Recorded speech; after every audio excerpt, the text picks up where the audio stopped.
Di kelompok 8 ini kami akan membahas tentang penulisan dan publikasi artikel ilmiah yang beranggotakan Putri Puspitasari dan saya sendiri, Elmas Riana, yang selanjutnya yaitu Eka Aprianti dan Aulia Kutubila.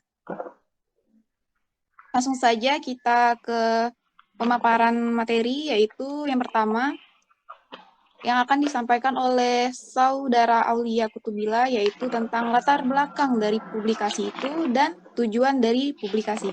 Kepada Saudara Aulia, saya persilahkan. Baik, terima kasih kepada moderator yang terhormat, Elmas Riana. Kalau ada suara-suara yang ganggu ya, mohon maaf nanti ya. Makan ya.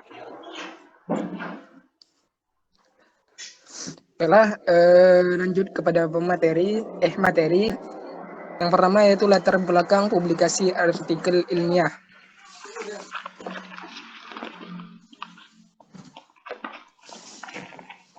Karya ilmiah memiliki banyak ragamnya.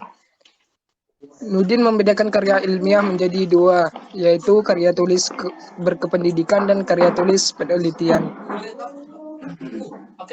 Karya tulis kependidikan antara lain yaitu makalah, skripsi, dan tesis. Sedangkan karya ilmiah penelitian antara lain artikel jurnal ilmiah, makalah seminar, dan naskah penelitian Karakteristik karya ilmiah memiliki ciri khas sendiri.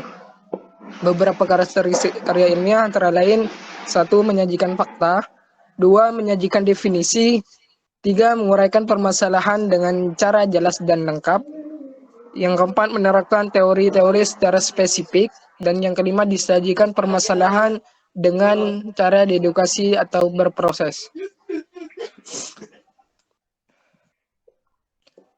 Berdasarkan beberapa jenis karya tulis ilmiah tersebut, di sini akan membahas tentang artikel jurnal.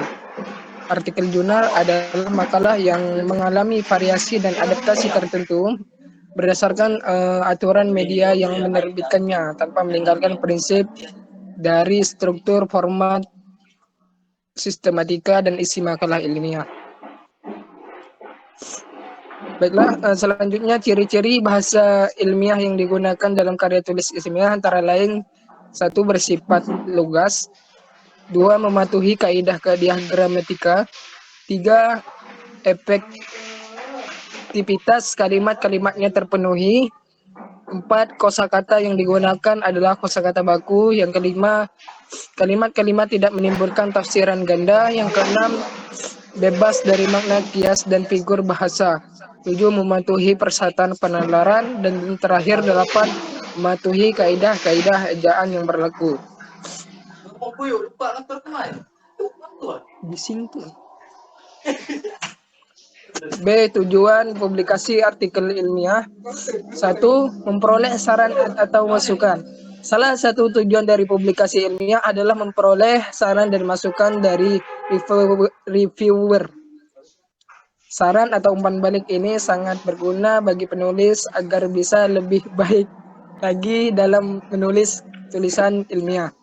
2. Memperluas relasi. Dengan menulis tulisan ilmiah, Anda akan mempunyai jaringan pertemanan yang lebih jauh luas. Semakin banyak karya ilmiah yang Anda publikasikan akan semakin memperluas jaringan pertemanan Anda. Yang ketiga yaitu ikut membantu menyelesaikan permasalahan. Dengan mempublikasikan suatu karya ilmiah, Anda akan ikut andil ke dalam menuntaskan permasalahan, sebab seringkali sebuah permasalahan sosial yang ditimbulkan di kehidupan ini bisa diselesaikan dengan adanya karya ilmiah. Jika tulisan Anda dipublikasikan secara luas, akan menjadi problem solving berkualitas. Baik, cukup sekian pemaparan dari saya serahkan kepada moderator. Baik, itu tadi adalah pembahasan dari Saudara Aulia tentang latar belakang dari publikasi itu sendiri dan tujuan dari publikasi itu sendiri. Selanjutnya yaitu pembahasan tentang manfaat dan jenis-jenis publikasi yang akan disampaikan oleh saya sendiri. Manfaat dari publikasi itu yang pertama, yaitu memperdalam pemahaman terhadap materi perkuliahan. kita membuat tulisan ilmiah yang berkaitan dengan bidang ilmu, kita dituntut untuk membaca banyak referensi. Referensi tersebut dapat berasal dari berbagai sumber, misalnya buku, jurnal, publikasi ilmiah, dokumen-dokumen negara, artikel daring, hingga berita harian. Dengan membaca banyak referensi, tentunya pengetahuan kita juga akan bertambah. Yang kedua yaitu latihan persiapan untuk tugas akhir. Tugas akhir itu merupakan syarat wajib bagi setiap mahasiswa. Meskipun seringkali tugas akhir tersebut menjadi momok menakutkan bagi mahasiswa karena berbagai hal seperti banyaknya revisi yang menyebabkan wisuda tertunda atau juga tidak tahu memulai penulisan skripsi. Yang ketiga yaitu portofolio. Ketika artikel yang kita tuliskan berhasil melewati serangkaian seleksi yang dilakukan oleh reviewer dan editor, maka satu hal yang pasti ialah kita telah memperoleh pengakuan bahwa artikel kita telah ditulis dengan mengikuti kaidah-kaidah yang telah ditentukan dan memenuhi standarisasi yang telah ditetapkan. Yang keempat yaitu salah satu syarat wajib bagi seseorang yang akan menjadi seorang akademisi atau dosen. Bagi kita yang ingin melanjutkan karir di bidang akademik, misalnya sebagai dosen maupun jenjang akademisi lainnya, memiliki artikel ilmiah yang telah diterbitkan oleh jurnal terakreditasi menjadi syarat wajib. Yang terakhir yaitu jalan untuk menjadi profesor. Mendapatkan gelar profesor itu pencapaian tertinggi bagi siapapun yang berkecimpung dalam dunia akademik. Pasalnya, profesor ialah pangkat dosen tertinggi di perguruan tinggi. Sebutan lainnya yaitu mahaguru dan guru besar. Gelar profesor ini menjadi simbol bahwa kita telah benar-benar menguasai dan memiliki kontribusi yang berarti dalam bidang keilmuan tertentu. Yang selanjutnya yaitu jenis-jenis publikasi. Yang pertama yaitu paper atau makalah penelitian. Paper adalah artikel yang diterbitkan dalam jurnal internasional dan jurnal nasional dengan bercirikan ilmiah, berkisar dari beberapa halaman hingga beberapa lusin halaman. Adapun untuk struktur kepenulisan paper yang sangat skematis, yaitu yang pertama, abstrak, ringkasan singkat dari semua informasi relevan yang terkandung di dalam paper. Struktur penulisan abstrak itu berasal dari era pradigital ketika orang harus mencari materi dalam volume besar dan membutuhkan ringkasan yang sangat singkat tentang data apa yang tersedia untuk membuat proses ini efisien. Yang kedua yaitu pengantar atau pendahuluan. Pendahuluan yaitu menguraikan keadaan penelitian saat ini dan konteks penelitian yang disajikan. Seringkali itu akan mencakup pekerjaan yang sebelumnya dilakukan oleh peneliti yang sama dan bagaimana hasil baru berhubungan dengan itu, karena pendahuluan menyatakan bahwa banyak materi latar belakang dan sedikit atau bahkan tidak ada penelitian asli, biasanya berisi sebagian besar kutipan. Yang ketiga yaitu eksperimental. Bagian eksperimen mencakup bahan, metode penelitian, dan menjelaskan prosedur yang digunakan dalam makalah. Yang keempat yaitu hasil. Hasil ini adalah uraian dengan cara yang cukup jelas, menyatakan hasil eksperimen atau penelitian yang dilakukan bergantung pada ketentuan yang ditetapkan. Yang kelima yaitu diskusi.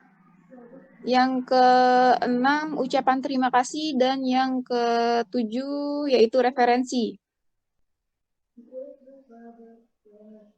Lanjut lagi, jenis-jenis publikasi yang kedua, yaitu artikel review. Artikel jurnal yang merangkum status pengetahuan dalam bidang penelitian tertentu dengan mengutip semua studi terbaru yang relevan tanpa menyajikan data baru sendiri.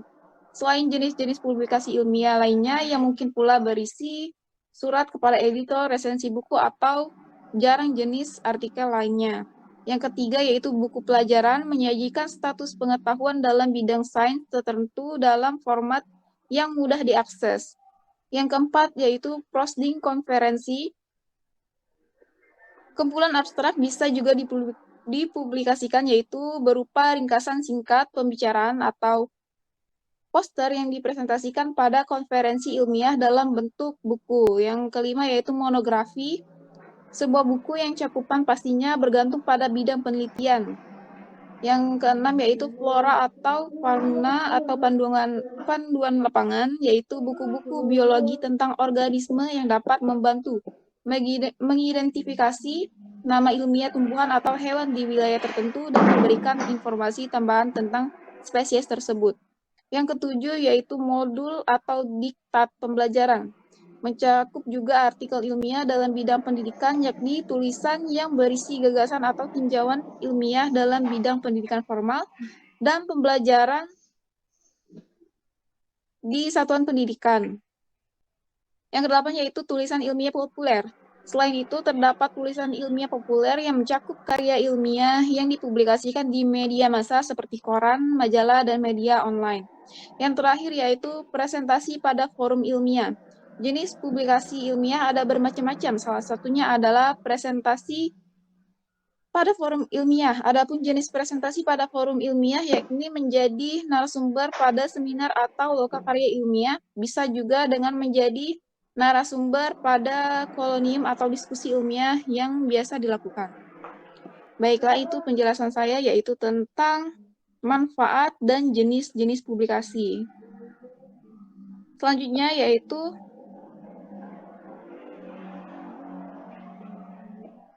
pembahasan dari Saudari Putri Puspitasari mengenai ciri-ciri publikasi bagian utama artikel ilmiah. Kepada Saudari Putri Puspitasari, saya persilahkan. Baik, terima kasih kepada moderator untuk kesempatannya. Saya akan menyampaikan yaitu ciri-ciri publikasi dan bagian utama artikel ilmiah. Baik, yang pertama yaitu ciri-ciri publikasi. Nah, ciri-ciri dari publikasi ilmiah adalah ada beberapa. Yang pertama ada objektif, netral, sistematis, dan logis. Nah, objektif itu apa? Jadi objektif itu pembahasan yang ada dalam karya tulis ilmiah itu berdasarkan fakta atau data tersebut juga berdasarkan pada kenyataan yang sebenarnya dan tidak dimanipulasi apapun. Nah, yang kedua yaitu netral. Netral itu maksudnya pernyataan yang ada di dalam karya tulis ilmiah tidak mementingkan pihak tertentu, baik pernyataan individu atau kelompok. Nah, yang ketiga yaitu sistematis. Sistematis ini maksudnya pola penulisan yang mengikuti pola kaidah penulisan ilmiah. Dan yang terakhir yaitu logis. Maksudnya cara interpretasi data hasil penelitian mengacu pada pola nalar baik berupa induktif dan deduktif serta menyajikan fakta bukan hanya opini. Publikasi ilmiah ditulis menggunakan sistematika publikasi. Nah, kemudian yang kedua yaitu bagian utama dari artikel. Jadi, struktur suatu tulisan ilmiah akan dipengaruhi oleh bentuk fisik, permukaan, serta jenis tulisan ilmiahnya itu sendiri. Namun demikian, secara garis besar, suatu tulisan ilmiah akan terdiri dari judul dan abstrak, isi yang terdiri dari pengantar, metode, hasil, diskusi atau analisis, dan kesimpulan, serta daftar pustaka yang terakhir. Nah, khusus untuk tulisan ilmiah yang akan dipublikasikan pada proceeding, tentunya perlu mengikuti ketentuan penulisan termasuk format dari penerbitnya. Nah, berikut ini bagian utama dari artikel yaitu yang pertama judul. Judul ini menjelaskan isi tulisan secara ringkas, jelas, dan tepat sehingga pembaca dapat segera memutuskan apakah akan membaca atau tidak. Selain itu, judul juga merupakan kata-kata kunci yang biasanya digunakan untuk daftar indeks penelitian. Yang kedua, abstrak. Yang ketiga, pengantar. Yang keempat, metode. Yang kelima, hasil. Yang keenam, analisis. Yang ketujuh, kesimpulan. Jadi bagian utama dari artikel itu ada 7. Dimulai dari judul, abstrak, pengantar, metode, hasil, analisis, dan yang ketujuh yaitu kesimpulan. Baik, itu yang dapat saya sampaikan dari saya. Selanjutnya saya kembalikan ke moderator. Terima kasih. Baiklah, itu tadi adalah pembahasan dari Saudari Putri Puspitasari mengenai ciri-ciri publikasi dan bagian utama artikel ilmiah. Nah, selanjutnya yaitu pemaparan materi terakhir dari Saudari Eka Aprianti yang akan membahas tentang komponen jurnal ilmiah dan sistematika penulisannya. Kepada Saudari Eka, saya persilahkan. Baik, terima kasih moderator atas kesempatannya. Di sini saya akan menyampaikan komponen atau sistematika artikel jurnal ilmiah. Komponen atau sistematika artikel jurnal ilmiah itu ada 10. Yang pertama, judul. Melalui judul, pembaca dapat mengetahui secara cepat ruang lingkup kajian, objek formal, objek material, dan bahkan masalah yang diangkat dalam penulisan.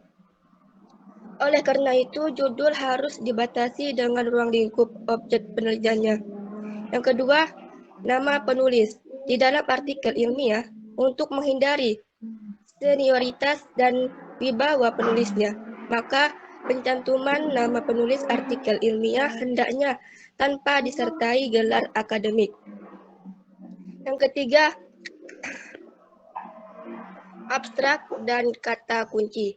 Abstrak merupakan intisari isi artikel yang menginformasikan latar belakang, metode yang digunakan, dan hasil penelitian. Yang keempat, pendahuluan. Tidak sama dengan tinjauan pustaka dan tidak sama dengan manfaat penelitian. Bagian ini menguraikan permasalahan sehubungan dengan penelitian dan sekaligus menyajikan parameter yang digunakan. Yang kelima, materi inti.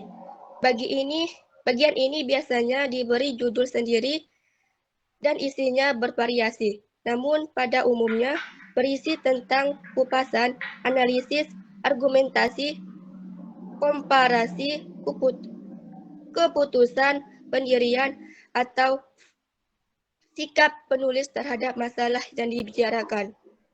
Yang keenam, metode.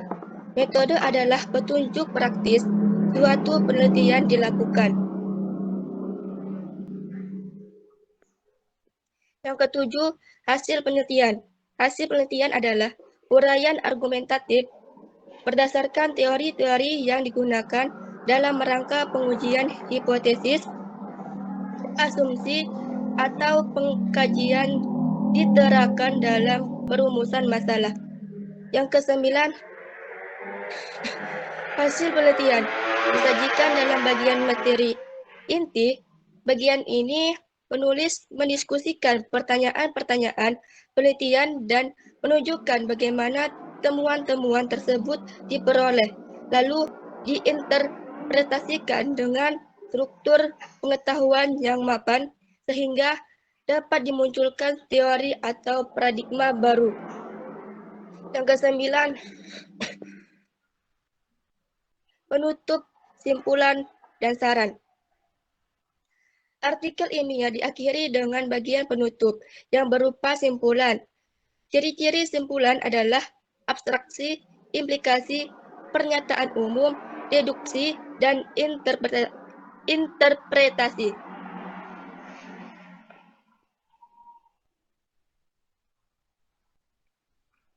Kemudian yang ke-10, daftar pustaka.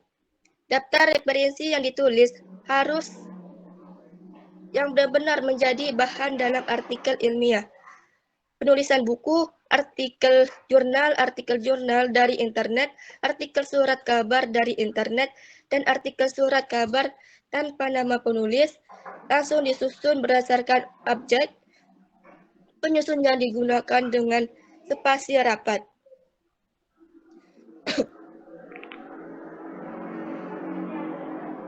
Demikian penyampaian materi dari saya. Selanjutnya saya kembalikan kepada moderator. Baiklah, tadi adalah pembahasan dari Saudari Eka tentang pembahasan komponen dan sistematika penulisan dari artikel ilmiah tersebut. Nah, selanjutnya kelompok kami akan membuka sesi diskusi tentang penulisan dan publikasi artikel ilmiah. Kelompok kami membuka 2 pertanyaan. Kepada yang ingin bertanya, saya persilahkan. Mengaitkan dengan mata kuliah kita yaitu aplikasi pembelajaran berbasis teknologi, kaitannya dengan penulisan dan publikasi artikel ilmiah itu bagaimana gitu. Dan kemudian pada materi kelompok 7 tadi saya rasa ada kaitannya dengan penulisan dan publikasi karya ilmiah. Bisa dicoba jelaskan kaitannya gitu. Soalnya kan dalam publikasi atau pembuatan artikel ilmiah itu tentunya perlu yang namanya disertasi dan segala macam ataupun adanya evaluasi gitu. Lalu bagaimana hubungannya dengan sedikit saja coba kaitkan dengan mata kuliah kita dan juga dengan materi kelompok 7 tadi. Terima kasih. Baiklah, terima kasih Betania sudah bertanya. Boleh nggak pertanyaannya ditulis di kolom komentar? Terima kasih Betania. Baik, terima kasih kembali. Ditunggu ya. Oke. Yang ingin bertanya, untuk kelompok 8 masih tersisa 1 pertanyaan. Dan untuk kelompok 7 masih ada 2 pertanyaan lagi yang ingin bertanya. Saya persilahkan.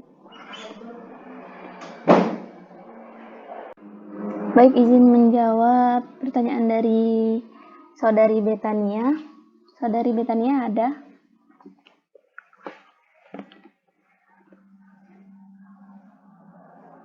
Ada. Hadir. Ya, jadi pertanyaan Saudari Betania tadi, jelaskan bagaimana hubungan antara materi yang kami sampaikan kelompok 8, penulisan dan publikasi ilmiah dengan mata kuliah kita, yaitu aplikasi pembelajaran berbasis teknologi. Jadi, hubungannya yaitu pasti ada hubungannya karena dari judulnya saja dapat kita ketahui penulisan dan publikasi artikel ilmiah.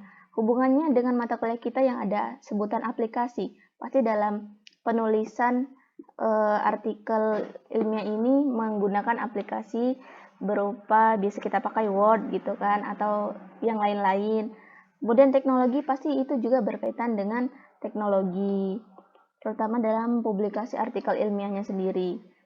Nah, untuk pertanyaan selanjutnya nanti akan ditambahkan oleh teman saya yang lain. Sekian, saya kembalikan ke moderator.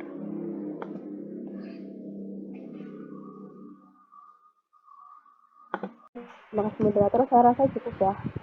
Jawabannya tadi sudah cukup menjawab dari pertanyaan-pertanyaan saya. Terima kasih. Terima kasih atas jawabannya. Baik, sama-sama. Baiklah, 1 pertanyaan sudah dijawab, atau mungkin ada teman-teman lain yang ingin bertanya? Kalau tidak ada, kita tutup presentasi kita hari ini. Menutup presentasi kita pada hari ini, saya sebagai moderator dari kelompok 8 dan 7 mengucapkan terima kasih kepada teman-teman yang telah mengikuti presentasi hari ini. Apabila ada salah kata, saya mohon maaf. Saya ucapkan terima kasih. Wassalamualaikum warahmatullahi wabarakatuh. Waalaikumsalam warahmatullahi wabarakatuh. Waalaikumsalam warahmatullahi wabarakatuh.